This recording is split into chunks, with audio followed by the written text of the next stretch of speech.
Good evening students. आज आपण डिझोल्युशनचा second type पाहणार आहोत. इनसॉल्व्हन्सी ऑफ अ पार्टनर. एखादा भागीदार दिवाळखोर झाल्यास. यामध्ये इनसॉल्व्हंट या शब्दाचा अर्थ 226 पानावर समजून सांगितलं आहे. पहा, नीट लक्ष द्या. इनसॉल्व्हंट म्हणजे दिवाळखोर. Insolvent partner means a partner whose liabilities are more than his assets. दिवाळखोर भागीदार म्हणजे असा भागीदार का ज्याच्या ॲसेट्स कमी आणि लायबिलिटी म्हणजे देयता जास्त असते. अशा वेळेस त्याला म्हणायचं insolvent partner. A person is said to be insolvent when he is unable to satisfy his liabilities out of his assets. त्या भागीदाराची सर्व संपत्ती विकून तो देणं देऊ शकत नसेल, अशा वेळेस त्याला इनसॉल्वंट म्हणायचं. त्यानंतर सॉल्वंट पार्टनर याच्या विरुद्ध आहे. पहा, a partner whose assets are more than his liabilities म्हणजे सधन, थोडक्यात ज्याची संपत्ती भरपूर आहे, देणं कमी.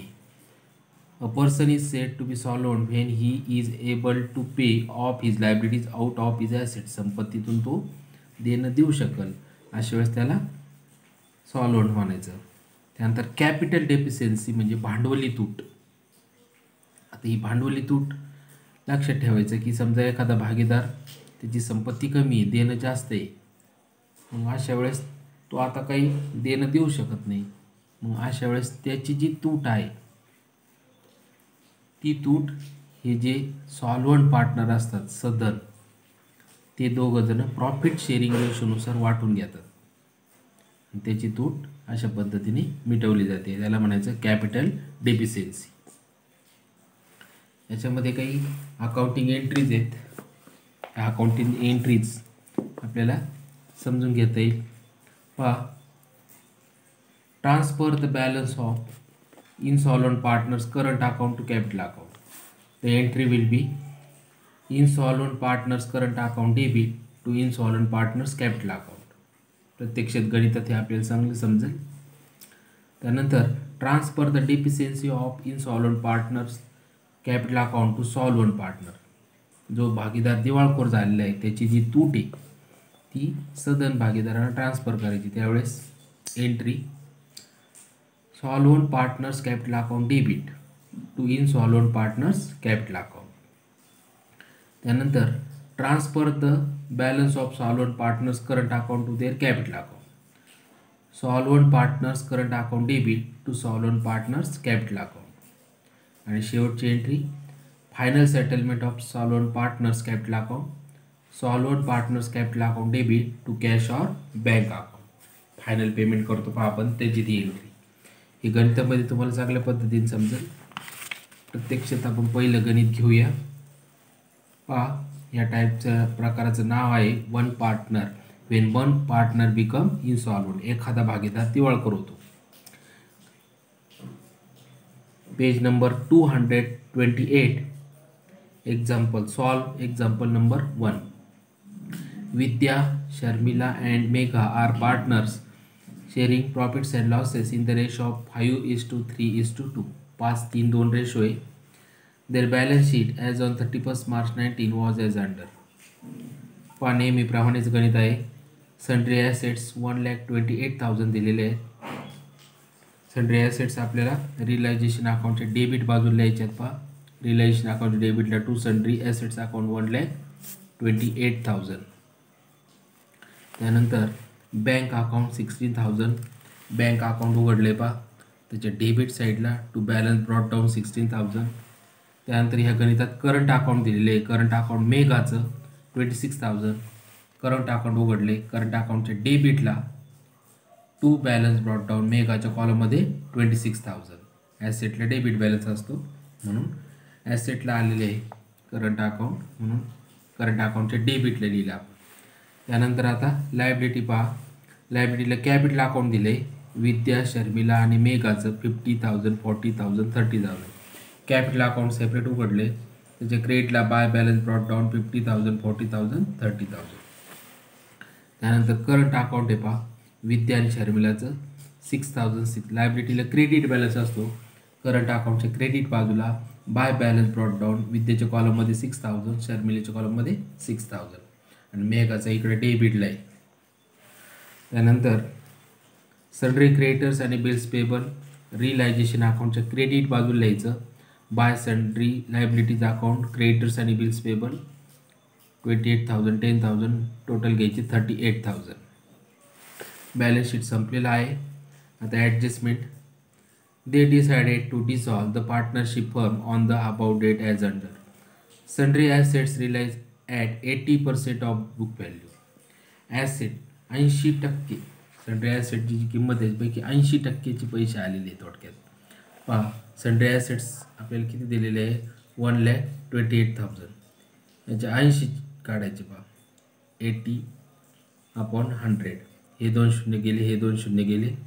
80ने गुणायचे 1280ला किती येईल 1,02,400. 1,02,400 ही रक्कम येईल.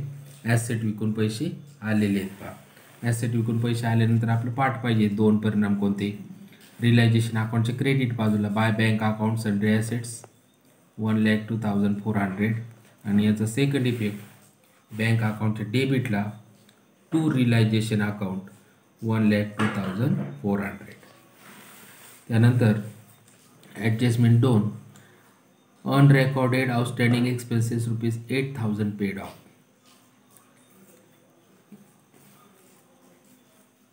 हे एक्सपेन्सेस द्यायचे आहेत आपल्याला 8,000. पाहायचं पेमेंट आपण सेपरेट करू. क्रेडिटर्समध्ये करता येईल. त्यानंतर रिलायझेशन एक्सपेन्सेस ₹6,000 आहे. त्यानंतर 4 2 3 4 एकत्र करायची. बा sundry creditors and bills payable were paid for ₹34,000. पाहायचं पेमेंट करायचं. रिलायझेशन अकाउंटच्या डेबिटला टू बँक अकाउंट क्रेडिटर्स आणि बिल्स पेबलचं सांगितले त्यांनी 34,000 आणि ॲडजस्टमेंट नंबर 2मध्ये दिले आउटस्टँडिंग एक्सपेन्सेस 8,000 बरोबर. आणि हे realisation expenses separate to bank लिहिण्याच्या ऐवजी एकदाच टू बँक लिहून इथे एक्सपेन्सेस लिहिले तरी चालेल 6,000. याचं पेमेंट करायचं आहे टोटल 34,000 आणि 8,000 42,000 आणि हे 6,000.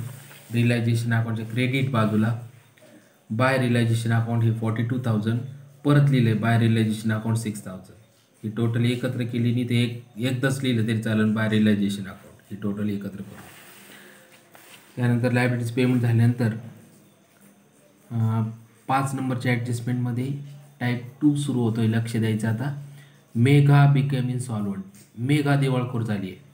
And ₹2,000 were recovered from her private estate. आणि तिच्या खाजगी संपत्तीतून किती पैसे वसूल होतात फक्त 2,000. हे 2,000चा आपण लगेच इफेक्ट करून टाकू. बँकेमध्ये लगेच पैसे जमा होतील टू मेघाज कॅपिटल अकाउंट 2,000 बरोबर. याचं सेकंड इफेक्ट कॅपिटल अकाउंटचे क्रेडिट बाजूला बाय बँक अकाउंट मेघाच्या कॉलममध्ये 2,000. त्यानंतर एखादी लायबिलिटी द्यायची राहिली का पहा. दिलेत सगळ्या लायबिलिटी. क्रेडिटर्स झाले, बिल्स पेबल झाले. ठीक आहे. पहिलं अकाउंट क्लोज करायचं. पहिल्या अकाउंटच्या डेबिटची टोटल जास्त येते पहा. डेबिट दोन्ही बाजूला यायचं 1,76,000 1,76,000. याच्यातून हे क्रेडिट वजा करायचे म्हणजे हे 30th आणि 2 म्हणजे 1,40,400 याच्यातून लेस करायचे. लॉस येतो. तो लॉस येतो 35,600 बरोबर. 35,600 हा आपल्याला वाटून द्यायचा आहे 5:3:2. पहा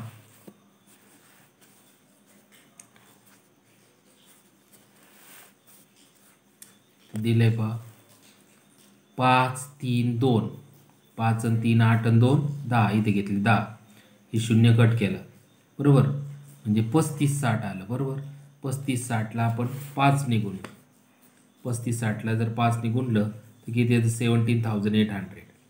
आता 35,60ला 3ने गुणू किती येतं 10,680 आणि 35,60ला 2ने गुणू 7,120. हा लॉस इथं वाटून दिला आहे पहा. By loss transfer to partners current account म्हणायचं. विद्या 17,800 इथे घेतलं आहे पहा. त्यानंतर शर्मिला 10,680 पहा इथे घेतलं आहे. त्यानंतर मेगा 7120 ही पण इथे घेतलेला आहे. हा लॉस करंट अकाउंटच्या डेबिटला लिहायचा. करंट अकाउंटच्या डेबिटला टू रिलायझेशन अकाउंट 17,800, 10,680 आणि 7,120. आता आपल्याला करंट अकाउंट क्लोज करायचं. करंट अकाउंट क्लोज करताना पहा मेघाची टोटल करू आपण. मेघाचे डेबिटला आले 33,120, इथे घेतले 33,120. आज इकडं क्रेडिटला काहीच नाही, त्याला हा फरक आपल्याला कॅपिटल अकाउंटला ट्रान्सफर करायचा. नाव द्यायचं बाय पार्टनर्स कॅपिटल अकाउंट हे लिहिलं. त्यानंतर आता शर्मिलाचे त्या ठिकाणी डेबिट 10,680, इथे घेतले 10,680. याच्यातून हे 6,000 लेस केले म्हणजे डिफरन्स आला 4,680. त्यानंतर विद्याची टोटल केली 17,800, तिथून 6,000 लेस केले, वजा करायचे, जो फरक येईल तो 11,800. हे फरक समजले. हे तिन्ही पण आकडे कॅपिटल अकाउंटच्या डेबिट बाजूला लिहायचे. त्याला नाव द्यायचं टू पार्टनर्स करंट अकाउंट. पहा हे आकडे लिहिलेत, हे आकडे लिहिलेले आहेत 11,800, 4,680 आणि 33,120. आता आपल्याला कॅपिटल अकाउंट क्लोज करायचं. कॅपिटल अकाउंट करताना लक्षात ठेवा ॲडजस्टमेंट 5मध्ये सांगितलं मेघा बिकेम इन्सॉल्वंट, बरोबर. मेघाचं अगोदर आपल्याला पाहायचं आहे. पहा मेघाच्या डेबिटला किती आहे 33,120 आणि क्रेडिटला पहा, क्रेडिटला हे दोनच आकडे आहेत, या आधी हे दोनच आकडे आहेत, किती आहे 32,000 म्हणजे 32,000. डेबिट जास्त आहे तिचं, इथं घेतलं डेबिट, याच्यातून हे 32,000 वजा करायचे. पहा इथे करून दाखवले, लक्ष द्या. 33,120 मधून हे 32,000 लेस केले म्हणजेच त्या ठिकाणी 1,120 याला म्हणायचं कॅपिटल डेफिशियन्सी, भांडवली तूट. एवढे पैसे ते आता आणू शकत नाहीत. हे जे 1,120 आहेत हे राहिलेले दोघी, आता राहिलेले दोघी कोण आहेत, विद्या आणि शर्मिला. या सॉल्वंट पार्टनर, या सधन भागीदार, ह्यात 1,120 या दोघी आता प्रॉफिट शेअरिंग रेशोनुसार वाटून घेतील. ते मग ते पण कसं वाटलं पहा, लक्ष द्या. प्रॉफिट शेअरिंग रेशो आपण पाहिलेलंच आहे, किती आहे 5-3-2. हा मेघाचा होता, आता राहिला कोणता 5-3. मग पहा आता 11-20. या 11-20 समजले तुम्हाला, नीट लक्ष द्या कसे आले, परत एकदा लक्ष द्या. हे बघ हे 33,120 आहे, हे 33,120. हे क्रेडिटले हे दोन आकडे आहेत 30 आणि हे 2 32. म्हणून मी इथं काय केलं 33,120 मधून 32 वजा केली, हे आले 11-20. याला म्हणायचं भांडवली तूट. आता 11-20 5-3 मध्ये राहिलेले दोघींचा रेशो आहे तो वाटून देत. 5 आणि 3 8ने भागलं, 8 1 8, 3 उरले, 8 चौक 32. 140ला 5 ने गुणायचं, 140ला 5 ने गुणल्यावर आलं 700 आणि 140ला 3 ने गुणल्यावर किती आलं 420. हे पाहिजे 2 म्हणजेच बाय, इथे लक्ष द्या आता, बाय विद्याच कॅपिटल. विद्या या मेघाला ती तूट होती ना, विद्याची वाटेल किती येते पहा 700. आणि बाय शर्मिलाच कॅपिटल, शर्मिला किती येते 420. आता हे जर याची टोटल केली तुम्ही तर बरोबर किती येणार 33,120. हे टॅली होईल. आता विद्याने थोडक्यात मेघाला हे दिले 700 आणि शर्मिलाने 420 दिले. आता हे दोघींचे नावे टाकायचे डेबिटला, पण इथं काय शब्द लिहिला पहा, त्या एंट्रीमध्ये मग असे कळलं नाही, पण आता समजा तो मेघाच्या नावाने ही तूट सहन करतात त्या दोघीजणी. To Megha's capital account. पहा विद्याच्या नावावर किती टाकायचे 700 रुपये आणि शर्मिलाचे नावे किती टाकले 420. हे दोन आकडे जर तुम्हाला समजले तर हा टाईप तुम्हाला समजायचं. आता फायनल पेमेंट करून टाकायचं. पहा शर्मिलाची क्रेडिट घ्यायची 40,000. याच्यातून ही दोन आकड्यांची बेरीज वजा करायची, याची बेरीज करायची आणि याच्यातून वजा करायचं, तो फरक येतो 34,900. To bank account final payment. विद्याची केली 50,000, इथे घेतली 50,000. याच्यातून हे दोन आकड्याची बेरीज करायची, ठीक आहे नाही, हे तो याच्यातून वजा करायचे, तो डिफरन्स येतो, वजाबाकी केल्यावर 37,500 to bank account final payment. हे फायनल पेमेंट करून टाकायचं. पहा बँक अकाउंटच्या क्रेडिटला by Vidya's capital account 37,500, by Sharmila's capital account 34,900. अशा पद्धतीने हे वन पार्टनर इन सॉल्व्हंट. आपण प्रकार अतिशय सोपा आहे. आपण सर्व गणित यातले घेणार आहोत. सॉल्व केलेलं गणित 2दा 3दा 4दा वाचा, पहा आणि मग तुम्ही ते गणित पण लिहून काढायचं आणि उत्तर पण लिहायचं. 100% तुम्हाला ते गणित समजणार. ठीक आहे.